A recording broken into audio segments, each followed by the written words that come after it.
Halo semua, balik lagi di channel Boknime. Sebelum kita mulai, klik tombol subscribe dan aktifkan lonceng notifikasinya supaya kalian tidak ketinggalan info dan teori terbaru mengenai One Piece. Sekarang lanjut ke pembahasan. Melanjutkan cerita dalam chapter sebelumnya, cerita dalam chapter kali ini dimulai dengan bajak laut Akagami yang menerima laporan mengejutkan dari informan mereka yang ada di Elbaf. Sang informan memberitahu bahwa Loki telah bebas dari dunia bawah dan sekarang muncul di dunia matahari. Kemunculan Loki tentu mengakibatkan kepanikan dari banyak raksasa karena dari dulu Loki memang sering menimbulkan banyak masalah. Namun motivasi Loki datang ke dunia matahari saat ini adalah untuk balas dendam kepada para kesatria suci, dan Loki pun bekerja sama dengan Luffy untuk mengalahkan para kesatria suci. Jadi sebenarnya Loki juga berperan besar dalam menghentikan kesatria suci yang mengancam keselamatan warga di Elbaf. Kemudian sang informan juga memberi laporan lain. Dia bilang di sekolah Walrus ada masalah serius sampai-sampai trompet tanda bahaya telah dibunyikan oleh kepala sekolah Walrus. Berdasarkan kabar yang mereka dengar, konon di dekat sekolah itu muncul monster-monster misterius. Shanks pun bertanya, monster misterius macam apa yang dimaksud? Informan pun bilang dia sendiri belum pergi untuk melihatnya secara langsung, tapi dari kabar yang sudah dia dengar, monster-monster itu mirip seperti ketakutan dari anak-anak di Elbaf. Usai mendapatkan laporan tersebut, Shanks pun mulai membahas tentang dua masalah di Elbaf itu. Dia bilang kebebasan Loki tentu akan membawa dampak buruk di sana. Meski sekarang Loki bekerja sama dengan Luffy untuk melawan kesatria suci, tapi Loki memiliki sifat yang sangat licik sehingga bisa jadi setelah ini Loki malah akan berkhianat dan menusuk dari belakang. Loki memiliki sifat yang mudah marah dan bisa melakukan sesuatu tanpa pikir panjang, sehingga dia adalah orang yang sangat berbahaya. Shanks juga paham betul kekuatan Loki itu memiliki potensi untuk menghancurkan Elbaf karena dia mempunyai palu Raknir yang bisa memanggil petir besar dan juga mengonsumsi buah iblis legendaris yang sangat destruktif. Ketika Shanks membicarakan hal ini, diperlihatkan panel berisi kilas balik pertarungannya dengan Loki 6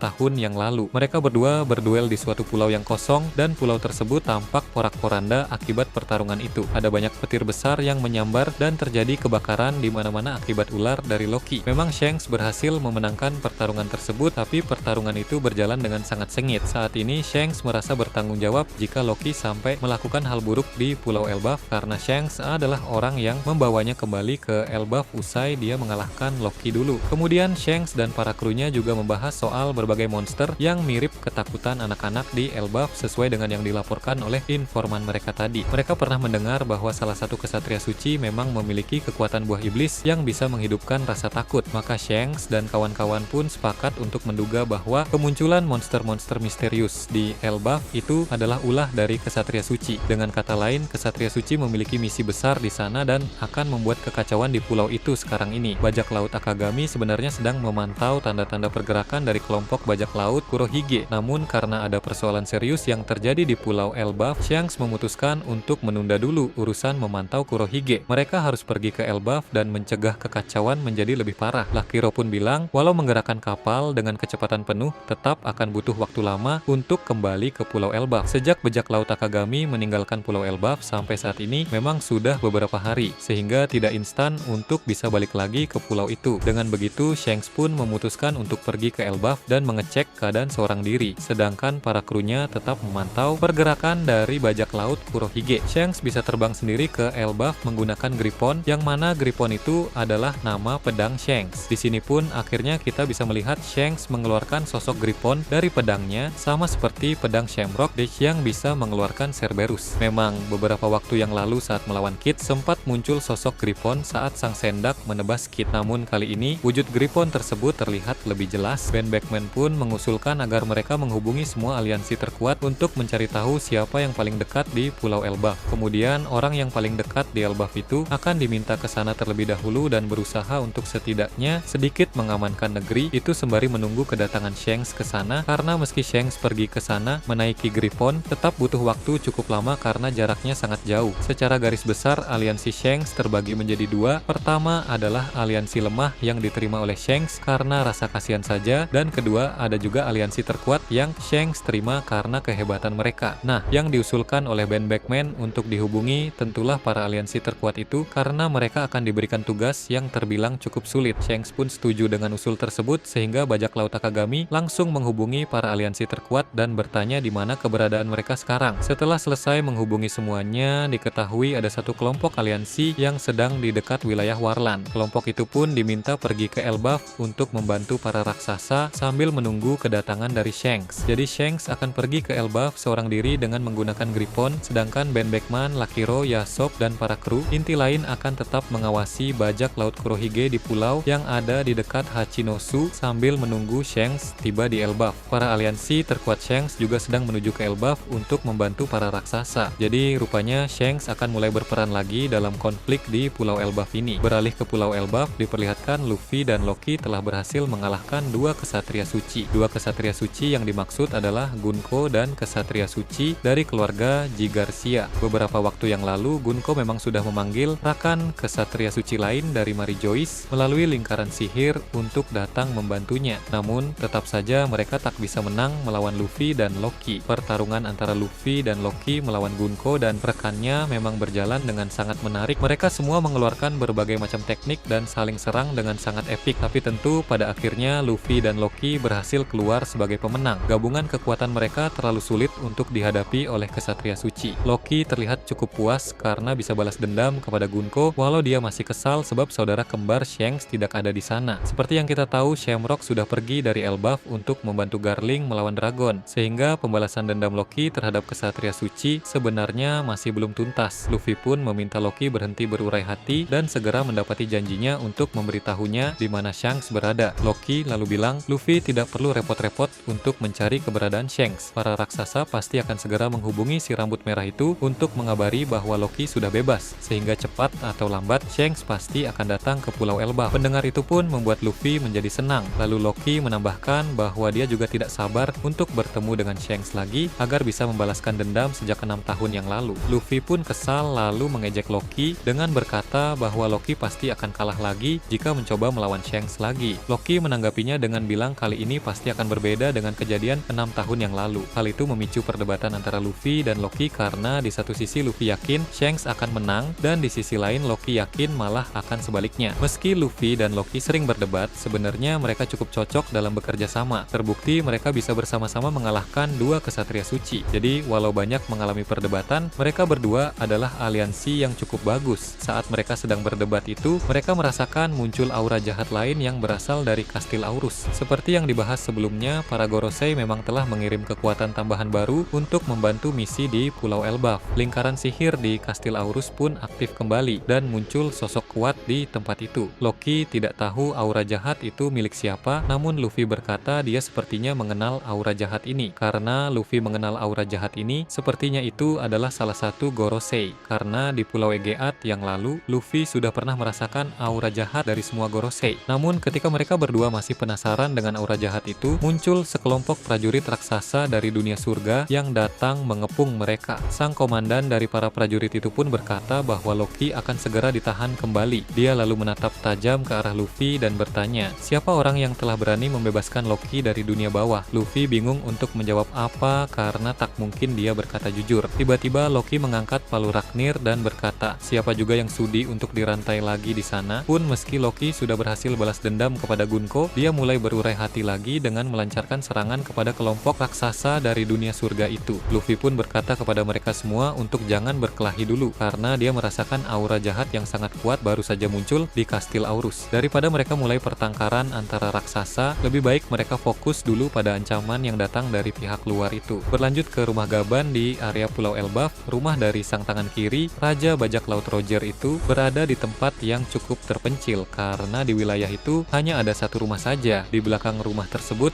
ada sungai yang besar, tempat di mana ada dua kapal terparkir rapi. Kapal pertama adalah Oro Jackson milik Bajak Laut Roger, sedangkan yang kedua adalah kapal unik yang berwarna hitam. Sama seperti penggambaran kapal hitam milik pria dengan bekas luka bakar, orang yang digadang-gadang menyimpan rod poneglyph terakhir. Jadi di sini sudah jelas bahwa pria dengan bekas luka bakar itu adalah Skopper Gaban. Dia memiliki kapal hitam dan juga menyimpan rod poneglyph terakhir. Saat ini ada sosok misterius yang ditampilkan berupa siluet saja yang sedang mendekati kapal hitam tersebut. Dia pun naik ke kapal itu lalu menuju ke suatu ruangan. Pintu di ruangan itu terkunci tapi dia membukanya dengan pukulan berlapis haki. Setelah masuk ke dalam ruangan tersebut, ternyata di sana ada rod poneglyph terakhir yang selama ini disimpan oleh Skopper Gaban. Orang misterius yang memasuki ruangan itu pun tampak sedang membawa sebuah kertas khusus untuk menyalin isi dari Rat Piklip tersebut. Seperti yang kita tahu, memang ada suatu cara cara atau metode khusus untuk menyalin isi road pen lip ke dalam sebuah kertas. Hal ini pernah dilakukan oleh Brook saat berada di kediaman Big Mom. Dari perawakan orang yang sedang berada di kapal hitam ini, sepertinya orang misterius tersebut adalah Uroge. Memang sengaja ingin menyalin road poneglyph milik Gaban. Jadi sekarang Uroge mulai terlibat dalam konflik di Pulau Elbaf. Itu tadi berbagai hal menarik pada chapter 1143. Menurut kalian bagaimana? Silahkan tulis di kolom komentar di bawah. Oke, segitu saja untuk pembahasan kali ini. Jangan lupa like, share, dan subscribe untuk video menarik selanjutnya. Peaceful World.